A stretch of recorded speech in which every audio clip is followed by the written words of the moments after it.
Hey, what up, everybody? Adam here. Little preamble to this week's episode. This is a conversation with my good friend, Andy Squyres.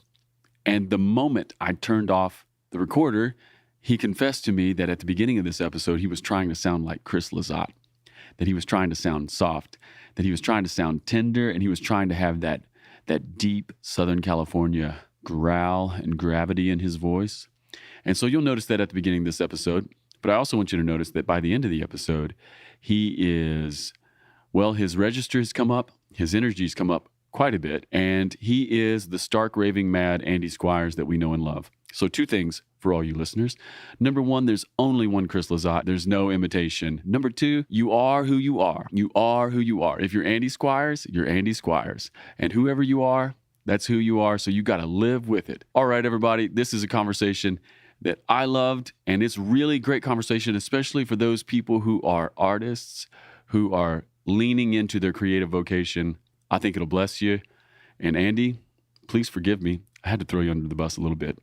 All right, let's do it.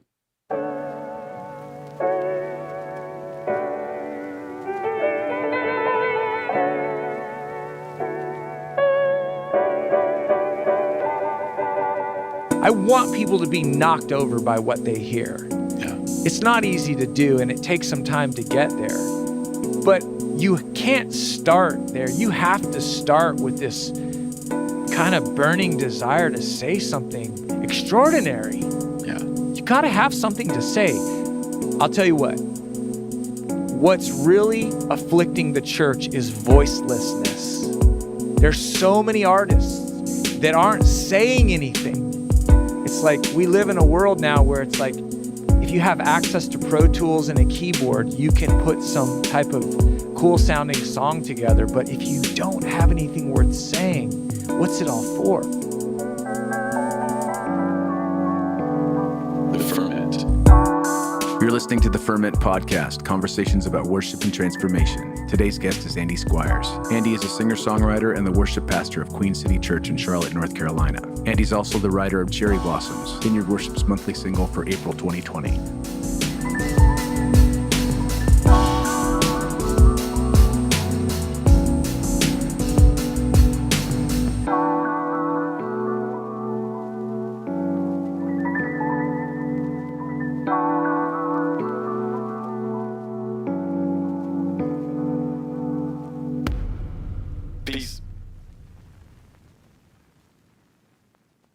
This episode is brought to you by our friends at worshipteam.com. Worshipteam.com comes preloaded with over 12,000 songs, with new songs being added all the time. Hillsong, Bethel, Vineyard, Six Steps, Jesus Culture, just to name a few. Service building with Worship Team is a snap, and all the songs are completely legal and licensed. You can also find them on social media, Facebook at worshipteam.com, Twitter at worshipteam, Instagram at worshipteam_WT. Visit them at worshipteam.com for a free trial today. Complete worship planning with thousands of songs, easy interface, mobile apps, and legal rights for your church. All you need in one place, worshipteam.com. Andy Squyres, you were in my office. What's going on, dog? Man, I love being here. Not too much is going on, but I'm here, so I'm happy. That's right. Man, welcome to Campbellsville. It's my favorite place on earth, to be honest. There you go. Yeah, that's because you come here 2 and 3 days at a time. It's true. Yeah. Yes, I leave. You leave.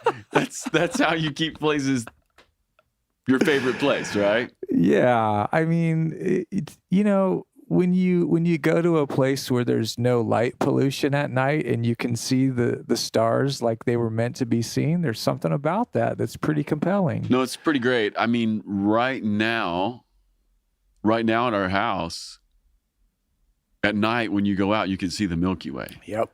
Amy and I were looking at it last night. It was just like, it's stunning. PTO. Mm-hmm. Anyway, welcome to the podcast. This is your second time on. Yes. You are a veteran, my friend. I am. I'm an alumni now. That's right. Well, hey, here's what I want to do today.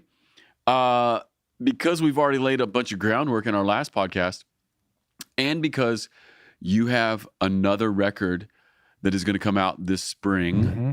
You're going to start dropping singles here real soon. Yep, next month. And because I know a good portion of the songs that are on the new record and just sort of the journey that you've been on. Mm-hmm. I was hoping that maybe we could have a conversation about being faithful to your art. Good. Would that be cool? Oh man, yes, Yeah. I love talking about that. Yeah, because for me, you're someone that has been on this journey. I'm not calling you an old man, but I'm saying that you've been on this journey of doing this writing thing for more than a minute. And in my opinion, things have evolved and changed and progressed for you. Yes. And I just want to talk about Yeah. how and why and where do we go? Mm-hmm. All right. So, hey, let's do this. I first want to start here. How do you think of yourself? And I guess I need to frame that just for a moment. I know that you're a songwriter. I know that you're a pastor. You've done lots of church work. I know that you preach. I know you lead worship. I know that some of your songs are like Sunday morning congregational songs, and then some are not. Right. You know? And so I'm just interested in how you think of yourself. Do you view yourself as an artist, as a writer, as a worship leader? I mean, I know all of those things are true. Yeah. But in your own soul, what feels native to you? Yeah. I would say primarily I'm a writer. Okay. That's the way my mind is thinking and working most of the time. I mean, probably one of my in my marriage, the thing that Amy and I are contending with each other or working through a lot of the time is that I'm constantly in another place in my mind if I'm with her or the kids or just, living life. And it's because I'm working things out all the time. Yeah. I'm thinking about things and writing things for sure. So probably that's my baseline is in the world of ideas. Yeah. So, and I really resonate with this thing you're talking about, that little moment between maybe you and Amy or you and the kids, or just the way that you sort of walk through life and you're there, but you can be sometimes in another place. I totally get that. If you're in the other place, are you just mining ideas or are you drilling down on songs? Well, I think my brain is always working on ideas. I'm a very curious person. I really care about things we believe and things that we say and things that we're saying out loud. So, I mean, anytime you talk about art, the conversation surrounding art, and I'm using that in a general term, that can mean any discipline, literature, music, painting. Anytime you start talking about art, it's really you're offering critique on some level. And so for me, I feel like I'm trying to find what's true and I'm trying to say what's true in a compelling way. Yeah. And so when I say that my mind is working problems out all the time in order that I can put words down on paper, the journey between the problem that I'm facing and then being able to express some form of lyric or poem or song or sermon, being able to say that in a way that is simultaneously beautiful or even, dare I say, sublime, but also clear enough for the receiver to take it in at some point. I might not be instantly, but gosh, there's some kind of transaction between the poet and the audience where there's hopefully transformation, Saying that out loud definitely sounds arrogant, but if you take your calling seriously, which I do, I believe that there are things that God has given me to steward. And if I take those things seriously, then I need to be working at that, and so I spend most of my time working those things out. Yeah. One of the things you said there a moment ago is that you're a curious person. Yeah. So are these ideas, this working things out, is it sounds to me like it's maybe coming from a place of curiosity, not just from which to me feels less burdened. Right.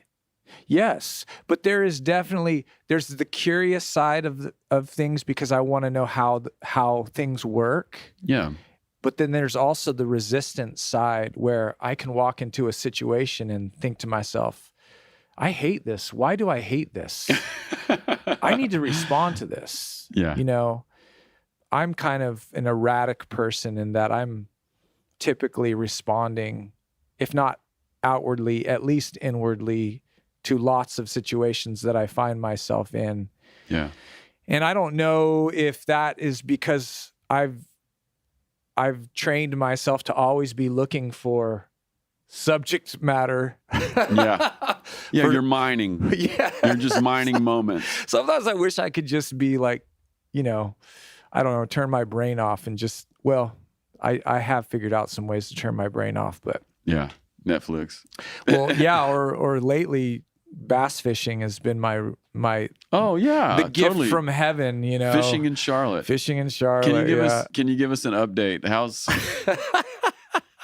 Well, I haven't become an influencer yet. Yeah, we were talking about that last night. Yeah, but I do have my little Instagram account, and it's just fun. It's just pictures of me holding bass that I've caught. It's silly, but it's just, gosh, it's just brainless fun. Hey, so this really doesn't have much to do with the podcast, but I do want to ask it anyway. Okay, so when you're fishing in Charlotte, are you fishing like in the city? Yes. Hilarious. In the heart of the city of Charlotte. Hilarious. Urban warrior. Yes. Mining for gold in the city, man. Dude, that's so in good. the form of 3-pound bass. That's so funny. Okay. I want to talk about your songs just for a second. Mm-hmm. Some of your songs are, and I'm using air quotes here, church songs. Yeah. But lots of your songs are not. Do you plan that?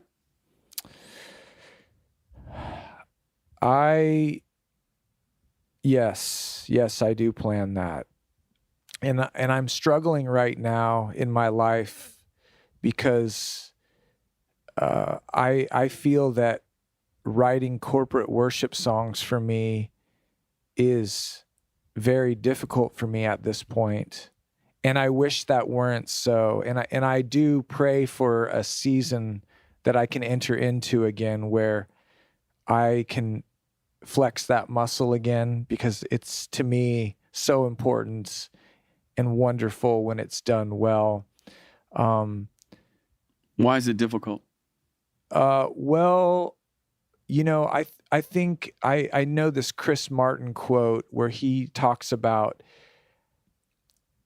the great difficulty in writing a perfect pop song. You know, like the template for a pop song, when you look at it, it seems so obvious. Short verse, massive hooky chorus with interesting lyrics. And when you say that out loud, it's like, well, duh, anybody can do that. Those chords anybody can play, right? But the genius lies in doing that in a way that's compelling. And obviously Chris Martin and Coldplay are a really good example of folks that have been able to do that over and over again. And I think in worship music, the great difficulty is in writing compelling things that you can play simply, but that are still musically interesting, you know? And I think for me, over the last... So let me just jump in here. Yeah, jump in. So what you're not saying is that you're over God, or that you're over or you're over Christian themes. It's not that, because sometimes that is when I have this conversation with some people, it's like, well, I struggle to write worship music because I'm just kind of over church and God. Yes, I understand those words when people say that. Yeah. But I don't believe that people who identify as Christians have a dry well, as in there's nothing to pull from. Yeah. What I believe the issue is that we're living in a system where, well, it could be an artist development issue. We make these sweeping statements sometimes that go like this: all church music is shallow, and all worship music that's coming out right now is boring. And so therefore, worship music is shallow and boring.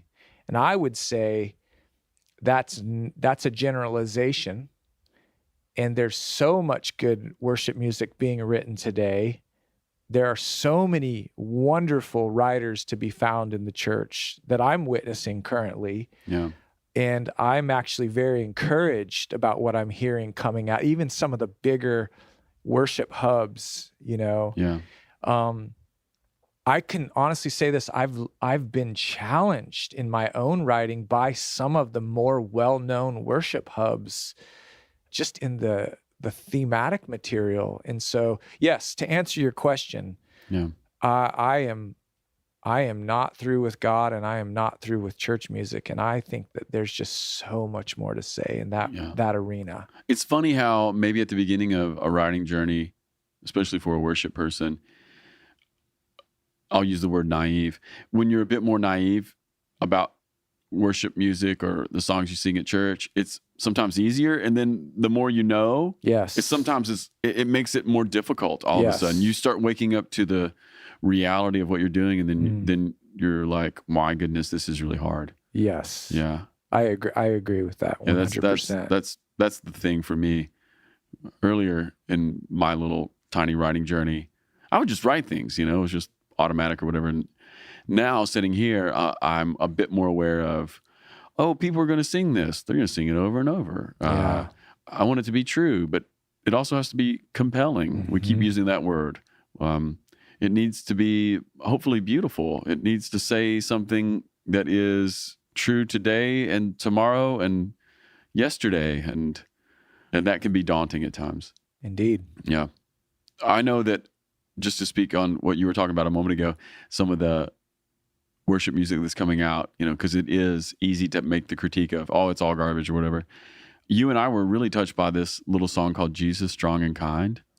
I think it's such a perfect little, I use the word little. I don't mean that in a diminishing way. I just mean, I don't know. There's something tender about the song, and it just hits. It's intimate. It is. I love it. Yeah. So you're back to the original question, though. You're writing some songs that are maybe Sunday morning congregational, some that are not. You're planning that.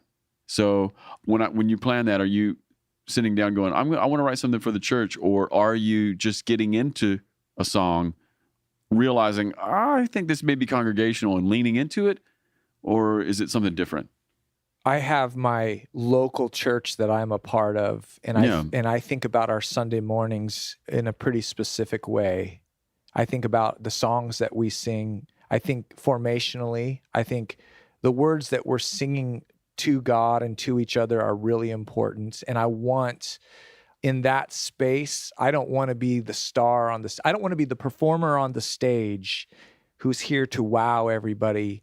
On a Sunday morning service, it's like we're all in this together. That's the way I think of it. Worship teams are offering leadership so that this big group of people can go somewhere together. It's not so the worship leader can shine, although they may. Yeah. But when I'm thinking about the art that I make as an artist, I'm never thinking that way. I don't want to think that way. I feel specifically called to say things out loud that you probably wouldn't sing together necessarily on a Sunday morning. And I think that's necessary. I think that the church needs some Bob Dylans, some Silicone Boones. Some, shout out. Some guys like Josh Garrels who have never had a CCLI hit and never will. Yeah. But they're firmly entrenched. They're wearing the chains of the church, so to speak. And I feel firmly anchored and rooted not only in the local church, but in the church at large. And I feel specifically called to saying dangerous things within that context. If the artists are not being themselves, that's a great detriment to the church. Yeah. Because it's artists that are suspicious of systems. It's the artists that are going to tell you when things are going wrongly. They're going to tell you when... Yeah, you used the word critique earlier. Yes. We need people that are going to critique our methods, our beliefs, Yeah. It reminds me of the way a teacher would tell the student, show your work. Right. Don't just give me some answer. Right. But how did we get here? Yeah. Like, walk me through the emotions, or walk me through the ideation or the theology or Yes. the life patterns that got us here. Yes. Yeah. And I think that's a form of critique, rather than, sometimes in the church, it can be a system of, it can feel like a system of pat answers or like. Definitely. Right. It's like, well, definitely. This plus this equals this. Yes.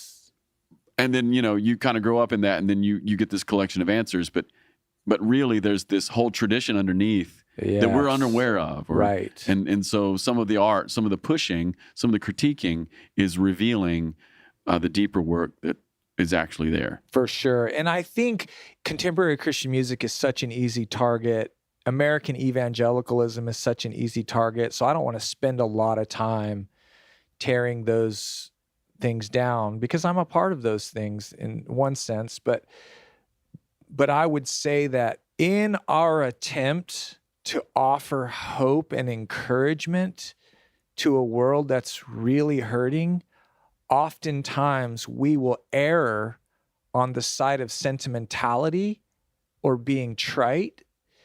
And I think that that's never what you see in the Gospels. Yeah. And I would say that the call of the artist or the writer or the, whatever your discipline is, it's to be faithful to the inheritance that the Lord gives you. And a lot of times you'll have artists sitting in churches and they're seeing the system where it's all about worship music or it's all about playing on the stage at the church. And when that's the only template that you see, or it's the only thing that you receive from, you can get the wrong idea that you're supposed to dilute or make safer the thing that you're carrying. And I say that's a huge mistake. That's a huge error. And the problem is that it's not always monetarily beneficial to say things in an interesting way. That's right. I get that. And well, so, here's what I love, though, if I can maybe just reflect with you what I'm hearing you say.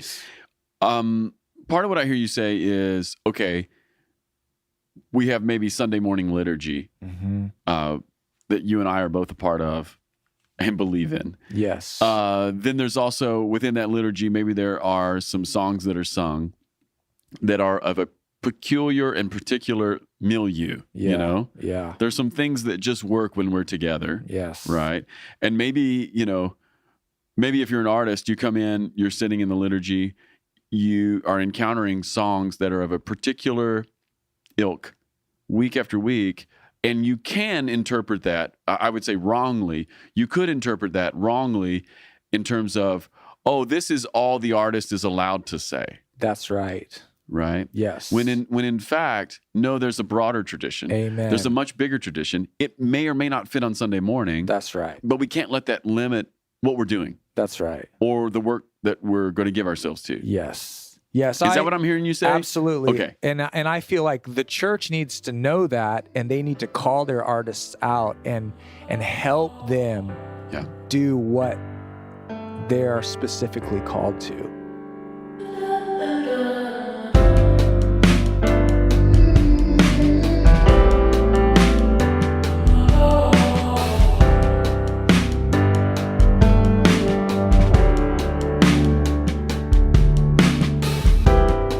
Hey everybody, Adam here, breaking into this week's episode to remind you about our Sing Together conference happening in Nashville, March 26th through 28th. This is the first Vineyard Worship conference that we've had at a national level in over 20 years, and we are stoked. I hope you are coming. Lots of people have signed up. We have a little bit of room left, and we want to fill it all the way up. We have great guests coming. Eleanor Mumford's coming. Ted Kim is coming. Dee Wilson from Common Hymnal is coming. Susan O'Brien is coming. Sam Lane is coming. John Mark McMillan is coming with his whole band. We're throwing a secret show at the Mercy Lounge right after our first evening session. Look, this whole thing's going to be a party. Bring your friends. Bring the people at your church. If you have somebody who's in worship ministry at all, throw them in the car and bring them along. But you need to sign up right now because space is probably going to run out. All right, everybody. Hope to see you there.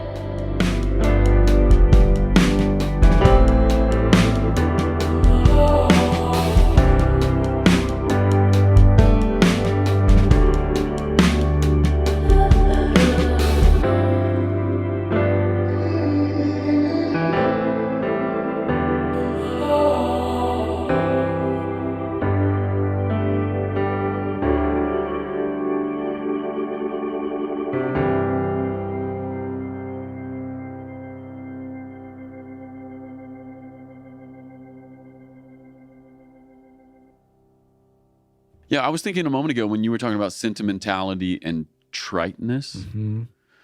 For some reason, my brain just went instantly to like resurrection. You know, we could write a sentimental or a trite song or give a trite sermon on resurrection and skip right over, you know, the things that the Gospels do not skip over, which is the betrayal of Jesus, the pain that Jesus endured, and then even the death, right? Like, so resurrection is a thing. It is a beautiful thing. It is a happy thing. But it doesn't ignore all of the difficulty that went before it. Yeah. Right? That's right. And this is where I'm hearing you say, well, maybe the work of the artist is to pick up the whole story. Right. And not just lean into, oh, it's a happy day because resurrection, without actually doing the work of saying, well, where did resurrection come from? Amen. And what is the soil that Jesus, the resurrected Jesus, grows out of? Well, one of my favorite writers is Flannery O'Connor, and she embraced violence. She didn't exploit violence, but she definitely wasn't afraid of it. And I think that early on, I heard from well-meaning Christian people that here are things that Christians don't utilize in their art. They don't talk about violence. They don't talk about sex. They don't talk about family dysfunction. They don't talk about, you know, whatever, anything that has any kind of, I don't know, just things that are difficult to talk about. We don't talk about those things in our music, in our paintings, in our filmmaking, because that they're impure, you know?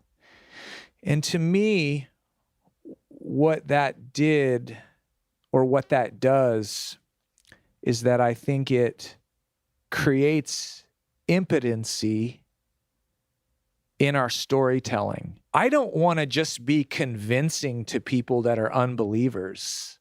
I just want to be convincing. Yeah.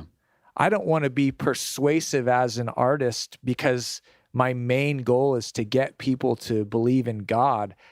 I want to be persuasive as an artist because great art is always, to me anyways, moving people to God. Yeah. I believe that. Well, didn't you tell me the story maybe a month or two ago? You did a house show and this girl comes to your house show.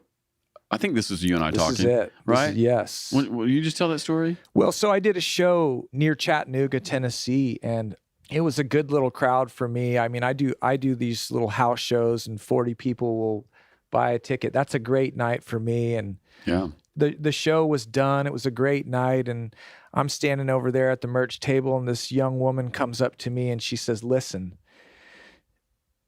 I came here tonight because I had a bunch of friends. They dared me to come to this. And I said, they dared you to come to this? What does that mean? She says, well, she says, at first I was going to come to your show and then I heard you were a Christian. Yeah.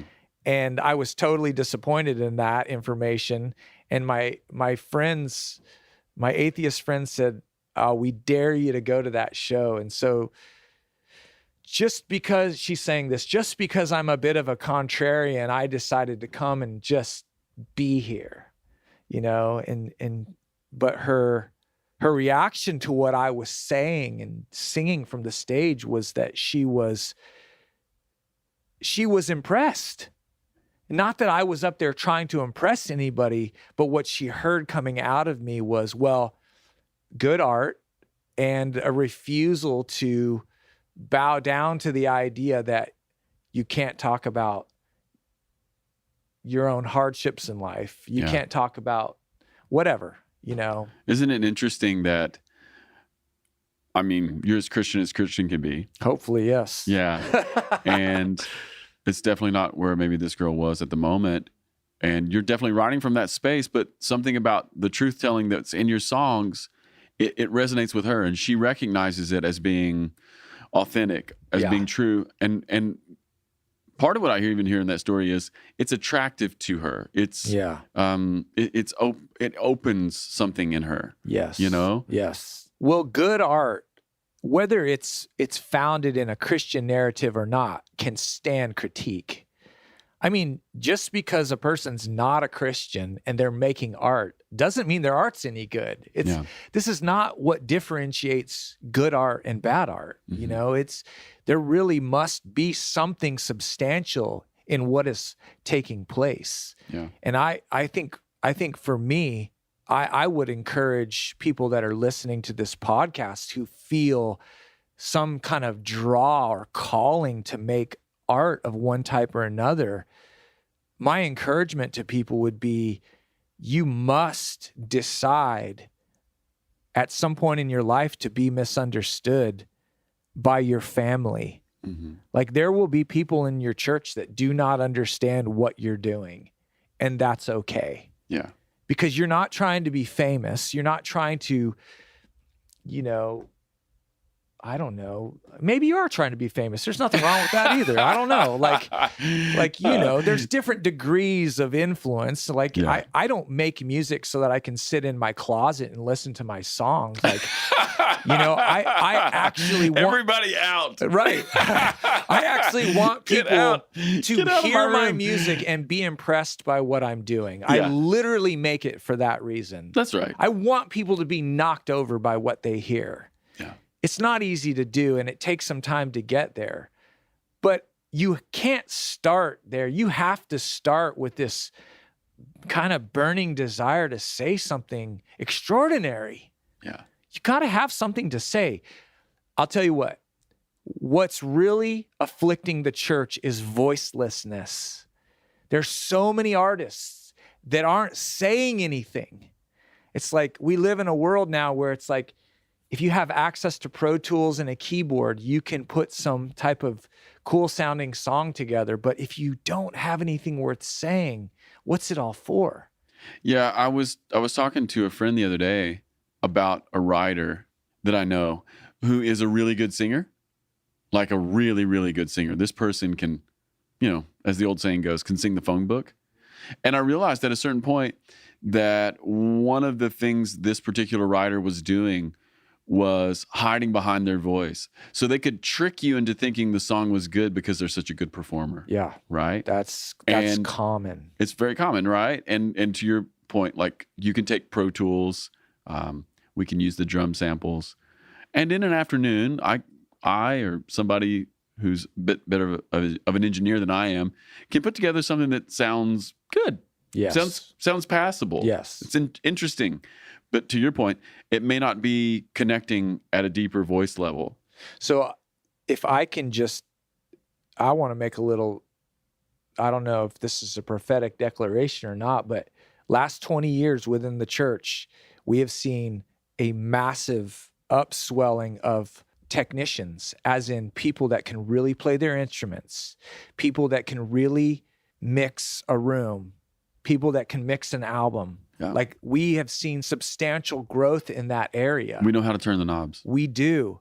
But I would say that in the next 20 years, what we really need to see is we need to see a real upswell in poets. We need people that are reading and thinking and saying things in a way that undoes us. Yeah. You know, Andy, as you're saying that, I was almost instantly reminded of our text thread. And so I just want to put like one little note of community in here. Yeah, let's do it. Okay, so you and I have this text thread with a couple other friends, 3 other friends. Mm-hmm. It's ongoing. It drives our wives crazy. Crazy. But you know, one of the things that I've realized, that text thread, and I'll just use it as this sort of an idea, that little virtual text community that we have where we're working out ideas, theological ideas, political ideas, social ideas, sometimes telling the particular struggles of our lives and, you know, pushing on each other, encouraging each other, pushing back on each other, all these things. Well, one of the things I realized is for a couple of the people in that text thread, that some of their art has come from it. Definitely. Right. And so there's this idea, you're saying, okay, we've become technicians, and maybe this next season is about becoming poets, reading, digging, learning the tradition. Yeah. Right. Yeah. I would also just want to say it would be really good if you had a community to be with for the push and pull. Oh, for sure. For the mining, for the, just for the synergy that comes from being with some other people who are on sort of the same path. Yes. Right? Yes. And for me personally, I need to be challenged as well. So I think the most dangerous thing for me personally is to start thinking that I'm way smarter than I actually am. Right? And so like sometimes I'll offer up an idea and I'm like, you know, guys, listen to this. This is incredible. This is hot. This is hot.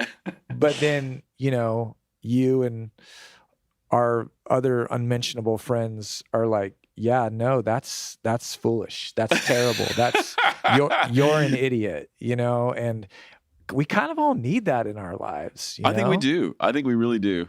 If you don't have somebody challenging you, you just, yeah, I don't know. You just need that in your life. and I'm thinking of one particular friend that you and I have who is maybe a good measure smarter than both of us. It's really great to have that person around, isn't it? Totally.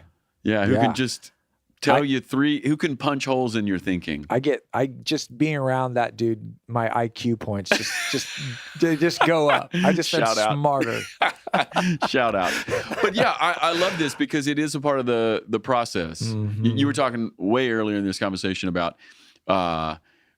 being in your own head, you know, working through the ideas, mining, you know, and that's a place maybe where things start. And I'm just thinking on the other side of that, there's this community that we're privileged enough to sort of have found ourselves in that is putting fuel on that fire in some ways. It's workshopping too. Yeah. You're working your ideas out. It's like they start in your head and then you start saying them out loud and then it's trial by fire. Yeah, it's like stand-up night at the local comedy club, right? Stand-up just go night, try it out open a time mic or two. night. Yeah. Yes. Yeah. And to me, that's very helpful because I need to keep learning. There are levels in artist growth where you hit these levels of mastery where you start going, okay, I've figured some things out. I know how to do this. You become the guy people start asking help from, you know? But even that's dangerous for a person because that gets boring after a while, and you need to become a beginner again. You need to get yourself either with an idea or with, you know, some people that are challenging the way you're thinking. Because what that does is it opens you up again to another, it's a whole nother arena of ideas that then become songs, poems, paintings, sculptures, whatever. There's nothing smaller than being the expert. Nothing narrows it's the worst. Like being the expert. It's the worst. Oh man. I get it. Hey, let's talk about this for a second. We hinted at it earlier, but I was thinking about this as we were sort of setting up for this conversation. I was thinking about how sometimes when I'm thinking about writing or making art or just making in general, I think of it as output. So, you know, I'm making a song or I'm Yeah. making a sermon. Or, those are all outputs, Yeah. which sort of brings into question the reality of like input. So there's this idea almost of something has to come in order to have something to go out. What are some of the sources of input that give you the raw materials for writing songs? Yeah, well, I haven't always thought this way, but lately, maybe the last 5 to 10 years, I've thought, I think in terms of artist development. So artistry isn't just my paper and pen and guitar, but what's coming out on that paper is who I am as a person. A lot of artists who are attempting things, they're getting really good at their craft, which is necessary. If you're going to be a guitar player, you got to take guitar lessons and you got to learn all that stuff. You need to go after that. If you're going to be a writer, you need to be going after the actual nuts and bolts of writing, how to write well. But to me, a lot of A&R people, artist development people will talk about the X factor. The X factor is the thing that makes your guitar playing shine. It makes your song infused with the invisible realities of what it means to be human, right? The artist development side is like this ongoing, lifelong thing of input where you're being honed. Like you've got this craft that you're practicing, but you're also being honed as a person, especially if you're like following Jesus and you're just kind of going through your transformation from sorry, rotten sinner to being made in the image of God. You know what I mean? Like there's that discipleship journey that you're on as well. And so for me, I can say that my art has gotten better as I've grown in clarity in my mind. I always think this, like muddy thoughts mean muddy songs. Muddy thinking manifests muddy art. And so I've always working out how to get clarity in my mind. Yeah, so are there some sources of input that have helped you get clarity? Well, I would say the community factor is real. Yeah. Sitting under preaching every week is very prominent in my life. Yeah. If I'm not preaching, I'm sitting under the preaching of the word. Yeah. I read constantly. I'm reading other poets. I'm reading other songwriters. I'm reading other theologians. I'm reading other philosophers. Isn't it weird how reading is, like watching movies is awesome. Yes. And clearly film is art. Yes. And probably there's going to be some people on the podcast who disagree with this, and that's fine. But there's something in my brain anyway that makes reading different than all of those other forms for, definitely, for like honing articulation. Yes. And to use the image that you used a moment ago, to move us from muddy thoughts to something that's clear. Yes. Learning how to not just feel it, but to say it. Mm-hmm. Yeah. Mm-hmm. Yeah, Andy, one of the things I've noticed in your writing, I think there's a lot of things I love about your writing, but I think you're one of the very best at turning a phrase, to use sort of an old school songwriting vernacular here for a moment. You turn phrase. I think this is really the gift of your writing. Yeah. I think you're a poet, but you're doing it in sometimes very common language. Mm-hmm. Yeah.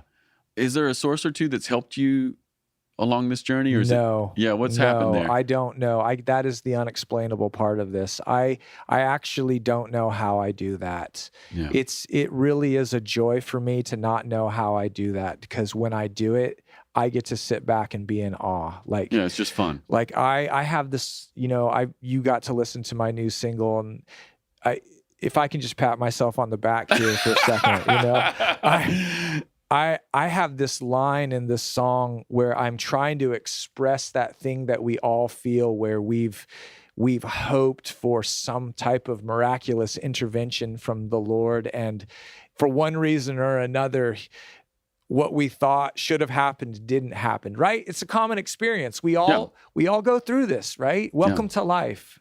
Yeah. And I was writing, and one day I I came up with this line, cure for my fear of cancer is dripping down my throat. I still believe in miracles, God, even when you don't. And I sat back and I was like, that line is saying a million things at one time, and you can think about it for years and still not get it, and get it all at the same time. But when I wrote it, I was like, genius. I just knew it was genius. Yeah, genius. You had the heart of the song. Yeah, you had it. genius level moments. And the only way I can describe getting that is that it's literally back to the first part of our conversation today, which is my mind. There's background programs that are working these things out all the time. Mm-hmm. And I would also say that I write a lot of garbage. Thank you for saying yes, this. I write a lot of garbage. And so my insistence on writing continuously serves me very well. That's right. You know? Okay, well, I'm glad you said that, because I wanted to ask you this. Yeah. How do you know if something's good? Oh, man. How do you know? Okay, I would say that is the development of instinct. So young writers are learning templates. They're learning nuts and bolts. Yeah. They're learning how to make their verses rhyme, and they're learning how to have a hooky chorus. And when you're in the beginning stages, you're learning nuts and bolts. And then when you get into the middle stages of your development, you've gotten some good songs under your belt. You've got some songs that your church wants to sing, or the club down the street that you're playing the audience is engaged a little bit with what you've said. And then you get to a point where you've done that enough times where good songs they're not really what you're after anymore. You're after gold, because the difference between gold and good is massive. And so the whole way of that journey is that as an artist, you're developing your gut. You're developing your instinct. You no longer allow yourself to release good material because you're only interested in gold. And how do I know when I've got that? I think it's when I really believe myself. Like, do you really believe what you're saying right now? Do you really believe what you're singing? Do you really want to say that out loud? And when I am in awe of something that I've done, that's when I know I want to say it.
How important is it for you that other people think your work is good? It's pretty important. Yeah. It's pretty important. But I would say this, I've committed myself to having a small audience. I believe this. I believe in great pop music. I believe in the Coldplays and the U2s and the 1975s of the world. I believe in that kind of music. Yeah. But I also believe in the Bob Dylans of the world. So I figured out that I wasn't U2, and I figured out that I wasn't Chris Tomlin, not to diminish those guys at all. Yeah. But I finally realized that the cloth that I was cut from was more in that, say whatever the heck you want kind of thing, and set it to a guitar. Yeah. How long did it take you to figure that out? Probably till when I decided to do that, I was 37 years old. So 9 years ago. That's when I decided to do that. Isn't that amazing? Yeah, because so I'm a late bloomer. That's a good thing. Yeah, it is a good thing. That's a good thing. It's a good thing to be a late bloomer. It is. Oh, shout out. Well, so I was writing worship songs up until that point, and I was actually doing well at it. I was really good at it. Yeah.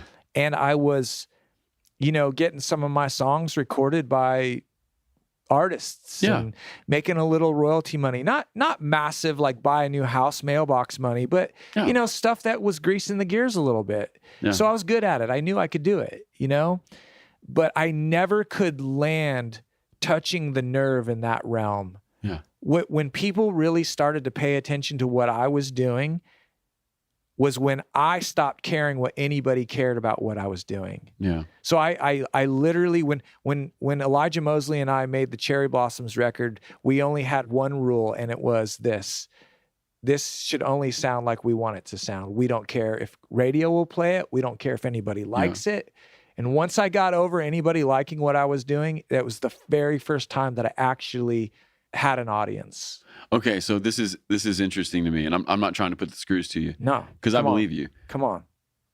You are saying like the thing that changed for you was when you stopped caring. Mm-hmm. But a moment ago I asked you, like, how important is it to you that other people like your music? You said, kind of a lot. Yeah. So talk to me about that, because there's some dynamic tension there, right? So you're right. That seems to be a little bit of irony there, but I think. Oh, and by the way, I'm totally cool with that. Yes. And I think I get it. The genesis for me can't be, what does my audience want to hear? That can't be where I start. Yeah. As a writer, I'm committed to this idea of what is the spirit that is hovering over my brain saying to me? What is the song that is up here that I can pull out of heaven that belongs to me? I'm going to get that thing, come hell or high water. All right? Once I get that, then that's when I start caring about people hearing it. Yeah. So I guess I want to be able to afford to keep making these kinds of songs. Yeah. So I want 10,000 people to hear that song, come to my show, buy my t-shirt, all that, care about this way of saying things so that I can continue doing it. But not just that, but that they can actually think about God, life, their kids, their spouse, their workaday life in a way that maybe they hadn't heard before. So I don't know if I answered the question, but. No, this is great. Okay. I want to ask you about something else that's in this vein. All right. Because it was just interesting. It sort of popped up last night at dinner. Yeah. We were talking last night. You and your fam, you were at our house this weekend, and we were talking about your new record, and you wanted to play maybe the first single for us, and I haven't heard it. Heather hasn't heard it. Yeah. And Amy, your wife, had not heard it either. And you confessed that you were a bit nervous about Amy's reaction. Yeah. Which brought a good laugh at the table. Yeah, it was a laugh at the table and then a moment of tension between us away from the table later on. Like we had a discussion about this. Nice. Nice. And but I understand. Mm-hmm. I understand. It was like you're nervous about how she feels about it. Yeah. Is that what I was picking up on? Yes. Why? Because I'm an artist and I'm addicted to taking risks. Like I just always feel like I want to run 10 years ahead of everybody else. And my wife and I, Amy and I aren't the same person. She is not thinking that way at all. Yeah. And so I think there have been times where I've presented music to her that I've created in an unfinished way. Yeah. That she was just like, yeah, I don't get that. Or that doesn't sound good at all to me. And nobody affects me like Amy does. Like she's my heart of hearts, Yeah, she's the closest to you. Yes. Yeah. Yeah. So I just loved that interaction.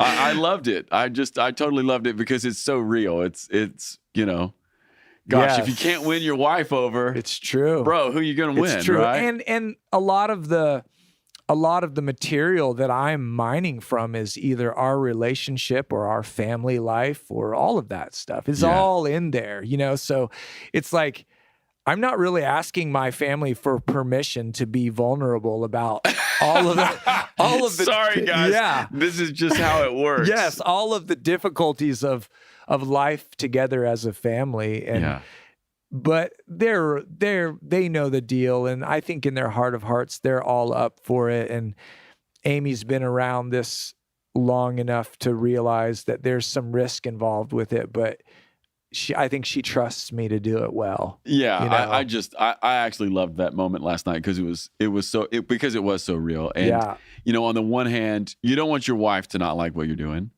She's the closest to you. Truly. And on the other side, you don't want your wife to be like, "Oh, I love it," just in sort of an unthinking way, or just because, "Oh, you're my husband, so I love it." That's right. That would be terrible. Yeah.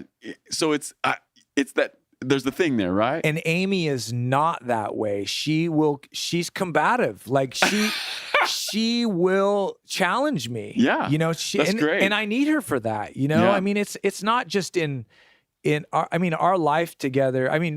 We've been married for 26 years, and we talk to young people who are either newly married or on their way to getting married. And people are always asking us, like, what's the secret to a long, successful marriage? And we don't really know, to be honest. We're still figuring some things out after all these years. But love that. Amy always says this thing that she and I are both passionate people, and we fight hard and we love hard. Yeah. And it's like, you don't really want to live a life without passion. Yeah. It's just keeps it interesting. Yeah, love it. So I loved that interaction last night. I could feel it. It was so real, and I just love that idea of I've made something, and I really want to impress you. Yes, yes, you're my most important person. It's true. Yeah, you want your friends to be excited about what you do, right? Hopefully, my goodness. Yeah. But at the end of the day, I would have, like, let's just say worst case scenario, Amy just hated the song. Yeah. I can honestly tell you, we could have found a place of peace where she could hate it and I could love it and release it. That's right. There you go. Yeah. That's real marriage right there. It is. That is real marriage. Okay, maybe just a couple quick questions. Yes. And then we'll wrap. Okay. What are some things that get in the way of making art? I don't know that we've mined this yet. Yes. What are the things that sort of block it? I have always said that I figured out a way to make art in the middle of the chaos of my life. So if you wait until you have an ebb in your busy life, in your busy schedule to make art, you'll never do it. When I was in my 20s, I had so much time to work on material, but I didn't have anything to say. It's almost like the speed of my life picked up at some point because I was responsible for a lot more. But I figured out a way to stay faithful to stewarding the gift in the middle of the chaos. Yeah. So don't tell yourself that chaos is an obstacle. It's just a pretend obstacle. So I guess the challenge to overcome would be the myth. If you're busy, you can't do this work. Yeah. That's a myth. To me, if you're busy, there is work to do. Yeah. That's the thing that actually provides you the fodder for your work. Yeah. We raised 6 kids, and I wrote cherry blossoms in a living room being overtaken by street urchins, like yeah, that's right. My kids were running around screaming. They don't care. They do not care. They do not care that you're trying to write a song. That I'm a sensitive poet. They don't care. Trying to rule the world with my music. They don't care that you need an hour. They literally do not care. Yes. Yeah, I love that. So you got to figure out how to do it.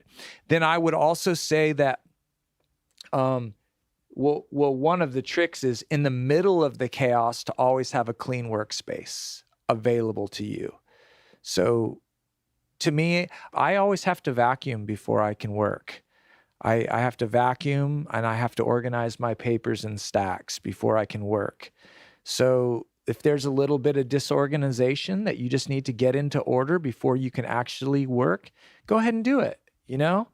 Another challenge, I would say this would be like a more of a modern, updated challenge would be, I don't know what the right word is called for it, but I guess it's like Twitter brain. It's like my mind, because I scroll through my Twitter feed on a continual basis, I'm looking at one new idea after another. Yeah, I think this is real. Yeah, so maybe it's segmentation or something like that, where we're just moving. Yes. On, next, you have next, this next. constant flow of ideas, and that is a problem because that keeps you from working out a long arching idea. Yeah. And I think that overcoming that by getting into a book or sitting quietly somewhere, I think that's so real. That's real these days. I think it is too. And I think that we need folks who are committed to quiet spaces and folks that are willing to get off their iPhone for a while. I'll never get rid of my iPhone. I'll just tell you that right now. I will never get rid of my iPhone. I will never get rid of social media. I know there's a lot of work out there to like say that this is the devil. Yeah. And it's like anything, man. It just needs to be managed, Yeah. right? Because we are here in this new economy that we're not going to be doing anything without this tool, right? It's here. It's here. It's and not it's going here to anywhere. stay. So embrace it. Make a living off of it if you can. But I would say it makes a great servant and a horrible master. Yeah. Right? Yeah. And what? In the next 20 years, it'll be in our brain, right? Yeah. Something won't even like be in our that. pockets Yes. anymore. Yeah. it'll be- Elon's going to plug us in. He's going to do something Plug me in, Elon. drastic. Plug me in, please. Oh, man. Andy, this is good. Thanks for sharing all this stuff. Oh, man. My pleasure. Hey, before we wrap, what's the name of your new record? Do you have a working title? I do. What's the name? It's called Kingfisher. Kingfisher. All Yeah. right. Yes. All right, baby. Yeah. We'll be looking for it. Our art director doesn't know that yet, but He'll figure it out. he'll figure it out. He's adept at making changes. No biggie. So, when's the first single going to drop? Do you have any idea? Yes, it's going to drop in March. Okay, good. Yes, Good. it's coming. Well, we will get this episode out ahead of that so people can look for it. What's the name of the first single? It's called Before You God. All right. Before Yeah. You God, Yeah. out in March, Yeah. on a record called Kingfisher. Yes. Andy Squyres. Perfect. Thanks, everybody. Yeah. Peace.